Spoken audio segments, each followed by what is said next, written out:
জলাবদ্ধতা তৈরি হয়েছে নগরীর উপশহর শিবগঞ্জ, রায়নগর, সোবহানীঘাট, কাজীরবাজার সহ বেশ কিছু এলাকায়। এতে অনেকটাই মলিন নগরবাসীর ঈদ আনন্দ।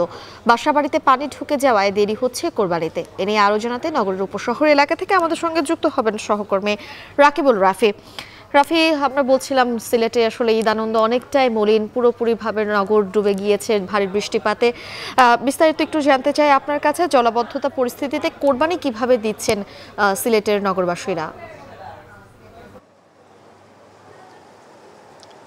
মিম, আমি এখন দাঁড়িয়ে আছি সিলেটের এই আভিজাত্য এলাকায়, উপশহর যেটাকে বলা হয়। উপশহরে কিন্তু ছোট থেকে মাঝারি ধরনের বৃষ্টিপাত হলে কিন্তু একরকম জলাবদ্ধতা দেখা দেয়। এবং এই যে মুসলমানদের দুটো বড় ধর্মীয় উৎসব ঈদ উল ফিতর এবং ঈদ উল আজহা, এই ঈদ উল আজহার একটা বিশেষত্ব হলো পশু কোরবানি দেওয়া। সেই পশু কোরবানি থেকে শুরু করে যে বিশেষ যে বাড়তি আনন্দ তৈরি হয়, সেই বাড়তি আনন্দ কিন্তু এখন বেশ কিছুটা ফিকে হয়ে গেছে এই জলাবদ্ধতা, ভারী বৃষ্টিপাত এবং বন্যার কারণে। এবং আপনি দেখতে পাচ্ছেন যে আমি যে জায়গাটা দাঁড়িয়ে আছি এখানে ঠিক এই যে সামনের বাসাটা, এই বাসাটাতে কিন্তু সকাল থেকে যে ভারী বৃষ্টিপাত হয়েছে, সেই ভারী বৃষ্টিপাতের কারণে কোমর পানি পর্যন্ত ছিল এবং তারা সেই কোরবানিযোগ্য পশু যেটা রয়েছে সেটাকে 2 তলায় পর্যন্ত উঠিয়ে নিয়েছেন।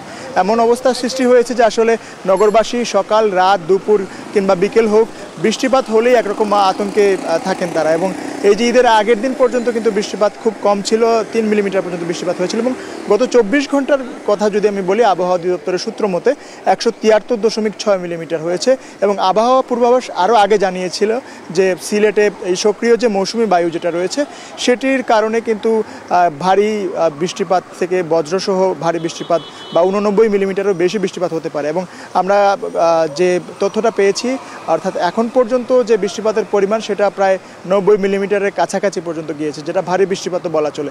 এখন পর্যন্ত স্বস্তির বিষয় যেটি, যে বৃষ্টিপাত কিছুটা কমে গিয়েছে এবং নগরীর যে জায়গাগুলোতে জলাবদ্ধতা রয়েছে এবং পানি রয়েছে সেটাও ধীরে ধীরে কমতে শুরু করেছে। তবে কোরবানিতে যে বিলম্বটা হচ্ছে, আসলে যারা নগরবাসীরা রয়েছেন তাদের নিচতলায় যে কোরবানি যোগ্য পশু যেগুলো রয়েছে সেগুলোকে তারা রেখেছিলেন এবং রাতে ভারী বৃষ্টিপাত হওয়ায় কোনোরকম দিকবিদিক না পেয়ে কিন্তু তারা 2 তলায় অথবা কোনোরকম পার্কিং জোনে কিন্তু পশু উঠিয়ে নিয়েছেন।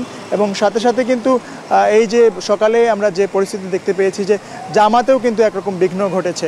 এবং একই সাথে সাথে অনেক জামাতি মুসল্লিরা আছেন, তারা একসাথে বলেছেন যে একরকম তারা চেষ্টা করেছেন জামাত ধরার জন্য, কিন্তু জামাতও ধরতে পারেননি এবং নামাজও বিঘ্ন সৃষ্টি হয়েছে এবং একই সাথে সাথে কুরবানিতেও বিলম্ব হয়েছে। তবে তারা বলছেন যে 2-1 দিনের ভিতরেই তারা কুরবানি দিতে পারবেন যাদের বাসাবাড়ি নিমজ্জিত বা জলমগ্ন আছে। তো এই ছিল আমার কাছে সিলেটের জলাবদ্ধতা পরিস্থিতি থেকে সর্বশেষ খবরাখবর।